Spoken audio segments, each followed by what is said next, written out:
ரசூலுல்லாஹி ஸல்லல்லாஹு அலைஹி வஸல்லம் அவர்கள் சொன்னார்கள், லஅலமன்ன அக்வாமன் மின் உம்மதி يأتون يوم القيامة بحسنات أمثال جبال تهامة بيضا. நாளை மறுமையில் என் சமூகத்தில் ஒரு கூட்டம் வரும், திஹாமாவுடைய மலைகள் அளவு நன்மைகளை சுமந்து வரும். ஆனால் அல்லாஹ் அந்த நன்மைகளை எல்லாம் தூசிகளாக மாற்றி விடுவான். யார்?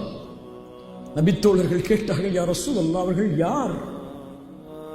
விபச்சாரம் செய்வார்களா? இல்லை. இணை வைத்தார்களா? இல்லை. தொழமாட்டார்களா? இல்லை. ரசூலுல்லாஹ் சொன்னார்கள், நீங்கள் எப்படி இரவு வணக்கத்தை எடுத்துக் கொள்வீர்களோ அது போன்று அவனும் இரவு வணக்கத்தை எடுத்துக் கொள்வான்.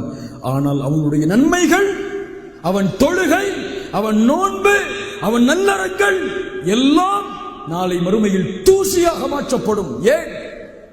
وَإِذَا خَلَوْا بِمَحَارِمِ اللَّهِ انْتَهَكُوهَا. தனிமை என்று வந்தால், யாரும் அவனை கண்காணிக்கவில்லை என்ற நிலை வந்தால், அவனை யாரும் பார்க்கவில்லை என்ற நிலை வந்தால், இறைவனுடைய சட்டங்களை முறித்து விடுகிறான், அதை மீறி விடுகிறான். அல்லாஹ் ஹராமாக்கியதை அந்த நேரத்திலே ஹலாலாக்கிக் கொள்கிறான். இந்த செயலை செய்பவனுடைய நன்மைகள் நாளை மறுமையில் தூசியாக மாற்றப்படும்.